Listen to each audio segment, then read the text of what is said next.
have understood this reference back then. It's stupid. Also, I take a lot of issue with the idea of like Yokoing anything. Oh yeah, because that's also like sexist and bullshit, and also it's sexist bullshit for sure. No. Like, she did not break up the fucking Beatles. Like, the Beatles were breaking up, and then she also was there. Like, she was just present for that. Like, her vagina isn't so magical that she broke up, like, one of the most popular bands of all time. Yeah. Like, that is... Let's not put that on her.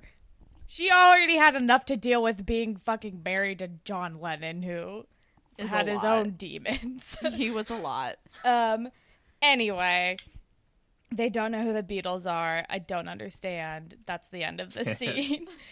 And then... They also do rapid-fire Beatles references. But then we're with Manny and Emma at the lockers.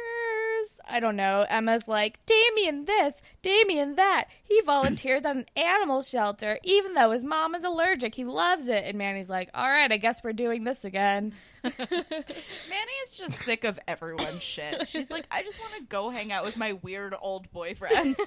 Which is fair, because Jay is amazing. Jay is a delight, and they're the best. And I'm just upset that this isn't another, like, Manny and Jay episode. Yeah, because we just had a really good one. I don't know. Have you met Jay, Mike? Do you know who Jay is? No, we haven't been introduced. Is he cool? Oh God, is he Jay Hogarth? Yeah. Okay, so I'm looking at a picture of him. He's got a sick backwards cap. Yep. He looks like a cool guy. Yeah. Oh yeah. Like a cool little slime bag. He's my favorite of the dirt bags. He's the best one. His nicknames are Jay, Slim Shady, Boo, Mr. Awesome, Ray, Puck, Old Man, Vasty Icky Poser, Big Boy, Rat, Disgusting Bottom Feeder, and Goofbag. I love the Degrassi Wiki. The Degrassi Wiki is a delight because when they write down the nicknames, they put down literally any name that anyone has ever called that character. Who called him Mr. Awesome? Probably himself, right? Definitely himself. Peter. Oh, Peter. That had to have been sarcastic. He was a member of the Candy Bandits. What is this show? Oh my God. Was that when they broke into the vending That's when they broke into vending machines. The first time we meet Jay, he's like breaking into a vending machine. And that's supposed to be like... Bad boy marker. But he steals candy from the vending machines with Alex and Towers. Oh, I miss Towers. Towers with a Z. Towers with a Z was the best. He had a brief romance with Liberty. He did have a brief romance with Liberty, and no lines ever. Ever. He was silent the whole time. But he had great facial expressions. He was very expressive. They fired him from the show because apparently he never showed up on time. Yeah, that tracks. That Candy Bandit. I didn't know that they had a name. The Candy Bandits. Oh, boy. Better than the Montreal Boys. So Jay, some cliff notes. He bullied Rick, who turned out to be the school shooter, and blamed Jimmy for a prank that Jay and Spinner played on Rick, which ended up in Jimmy getting shot and put in the wheelchair. Yeah. For which he eventually got expelled for. Jay did. And then he also gave Emma a social disease. He gave Emma gonorrhea in the ravine. Oh, no. Yeah. You gotta go back and watch some of these episodes, Mike. Jay has a storied history, but he ends up being so endearing that you're just like, you know what? I guess you gotta, if you're gonna do all those atrocities and still come out of it okay, you gotta have a lot of endearing factor to you. Yeah, he comes back as many people's fave. Yeah, by the end, very weird because he's on paper terrible. That Mike Lobel's got to be real charming. He really is, at least on screen. We've just gone into a tangent talking about Jay because we just really don't want to talk about Danny and Derek. Because I hate Danny and Derek. They're terrible. Speaking of... Oh, yeah, they're bad. Speaking of... we're back at the mall. And the fucking retail lady is like, I don't remember what she says, but she calls Danny him a a gangster. gangsta. And I was just like, this is so racist in my notes. And then Derek and Rachel start like filming like if you like a girl, you should buy her like a cute cami or something. I have a question. Yeah. For the group. Yeah. Okay, so out of these three gentlemen, why is Derek the face of this operation? Because he's like slimy like a used car salesman. I guess, but he's like they're both so much better looking than he is, and you'd think you'd put the better looking ones in front of the camera. But I think Derek is like wants to be in front of the camera so hard that they're just like, we'll let him do it. It is 90% Derek's ego. Yeah. Just jumping out. Yeah. He's the It's living like he's like a worst. theater kid who just like needs to always be performing. He kind of is. That's a good call. Always. Oh, did you send us another screenshot? Yes.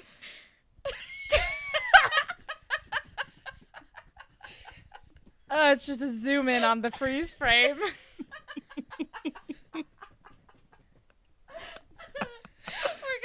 We're gonna post all these photos for you guys so you know why we're cackling.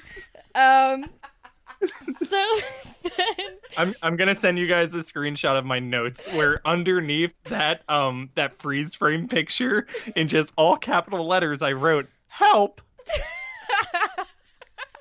Just help. He does look like he's crying out for help, like just with his eyes. he's like, is it over yet? Is the shot over? Am I done? Why am I still standing here? Can we call cut? Are we done? Did we get it? Did we get it? It's truly like me when I like attempt to maybe for a second smile with teeth for a photo. I'm like, no, I've changed my mind. I've made a mistake. Oh Abort. So we're filming, and Rachel's like, buy your girl a cami or something. Pajamas. Buy her something comfortable. I don't understand. All right, so when they were like planning this whole stupid thing, she was like, this is going to be really lame. We should make it more specific, like how to buy a present for a girl, which like, cool, that's a better idea. So I don't know how we got it's slightly to this place. better. I don't know how we got to this place, and I don't know why she's suggesting pajamas or like a cami. I don't. Yeah, especially when she was super into that soap. Like, she should have been talking about that. Yeah, right? Also, like, I feel like even if they're just, like, cozy, like, flannel, like, I feel like pajamas is still, like, an intimate thing to buy a person you barely know. I wouldn't want to. Yes. I don't think any teenage boy would also, like, be able to pick out clothing for a girl that would be good. No. Right? I don't know. I've never had a boyfriend buy me pajamas before. I've had a boyfriend's mother buy me pajamas for That makes like, more a sense. holiday.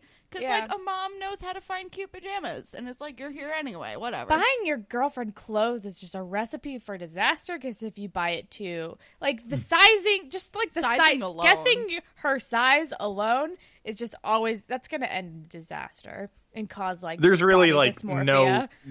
no good way of doing it. It's terrifying for everybody. Yeah. Because if you buy something too big, she's going to be like, excuse me, you think I'm this humongous? And if you buy her something too small, she's like, oh my God, he thinks I should be this tiny. Like, oh my God. And it's just not, it's just, no. Nobody wins. Nobody wins in this weird gift-giving situation. Jewelry. Just buy jewelry. But then... Or a scarf. You can't lose with a scarf. That's true. That's one size fits all. Anyway, she's like, buy her a cami. And then Derek's like, or actually, you can buy her some crotchless panties. I like Holland's facial expression My right God. now. It's perfect. It's what he sounds like. I know. I agree. And then gross. like I wrote nice director's note, Danny, because Danny's like, can we try it with like a little bit more crotch in the panties? Like maybe we can do a different take of this. And Derek's like, no, it's perfect. We got it. We're good. We got this. And Rachel's like, if someone bought that for me, I would break up with them. Which, like, good call, Fair. Rachel. And then if anyone buys you crotchless panties and they're not the manager at your strip club, do not accept them. Even that's a little too far. Well, that's definitely breaking a like employee-employer like relationship line that you just shouldn't cross. I feel like that's the kind of person that buys those, and only that kind of person. Like as a uniform? No, like just like nobody else buys crotchless panties. I'm making a goof. Than gross men. It's just gross men. It's only gross men. Like, I don't think any women actually would like go out and buy crotchless panties. It's right? Like, I don't think so. Like, cause like what? If they are, they're doing it because of a man. Because those aren't practical at all. No, It's like wearing no underwear at all. You might as well just not wear any underwear. I don't get it. It's like is that even sexy? I don't get it. I don't get it as a seduction technique anyway. Because I'm like, why don't you just be naked then? Like it's like useless. I don't know. It kind of feels like fingerless mittens to me. Where they just like I don't see the point in them. Because your fingies are just going to get a little too cold. Yeah, I don't get it. I don't either. But then we are with Emma and Damien at a park. And they're, like, hanging out. She's like, I'm almost done with the book, but not yet. And then she, like, goes in for a kiss. And they're, like, getting into it right away. And she's like, was that okay? Like, I don't want to seem too desperate. And Which is like, wow, that's internal monologue, Emma. Internal monologue. And then after this proceeds to call a dog to her named Eggers, introduce him to the dog as their dog, Yikes. and like who is named after his favorite author. And he's like, our dog? What are you talking about? And we've been dating for 45 minutes. Also, question, how have they been at the park for this long and he didn't know that she brought a dog with him? How well trained is this dog? This dog is all the way across the park. And she's just, like, having a conversation, making out with her new boyfriend. The dog is so well trained to this person that he just met that he's just, like, hanging out. Yeah, I don't know. Because it's not a dog Craigslist park. Dogs, man. Yeah, she got the dog on Craigslist. He's like, what are you doing? Like, we just started dating again. Why do you think we can own a dog together? And she's like, oh, I went a little too fast, didn't I? And he said, girl, you went NASCAR. Which I actually enjoed that. It was good. It was a good line. Yeah, my notes here just say, oh no. Yeah, that sums up the entire scene. Oh no. My notes for the next scene are oh no, because I remembered what happened in the next scene. Oh, I forgot mine most is of this literally episode just until it happened. Derek is a monster. Oh, that's so close to mine. Mine says Derek is the worst. Get him out of here. So then we're back at the store, and Danny and Rachel are like off flirting by the soap or something. And Girl loves soap. Gotta love that soap. And then Danny is like, hey, Peter, come over here. And he's like, how to, like, prank your friend so hard, or I don't know, it's something like that. Ugh. And he's like, step 1, like, make sure he's distracted with the girl. Step 2, put the underwear in his backpack for her to find later and think he's a total creep. And I'm like, Danny, you're in a store where the salesperson thinks he is racist and thinks he is going to steal things anyway. Can you put your brain to work? No, you don't have a brain. Okay, great. This is the end of the scene. Why is this happening? It was a huge bummer because it's like, I just wrote, fuck your white privilege, Derek. Because between Derek and Peter, they're both like, this is a hilarious prank. Which, first of all, there's no such thing as a hilarious prank. Pranks are dumb and bad. End of story. Second of all, hot take. Whoa, what a cool hot take. Hot take. Not a prank fan, huh? Not a fan Nope. of the show Boiling Points now, are we? No. I don't care for punked. I think pranks are mean and dumb. Oh, but Punked, we get to see Justin Timberlake cry. I know. It's mean. It makes me sad. Well, I don't Punked know. I can understand. We're punking And rich on people. Boiling I don't Points, really you get care. to see people be mean to waiters, so that's always fun. You guys, pranks are mean and dumb and I hate them. Hot takes. Hot takes from me.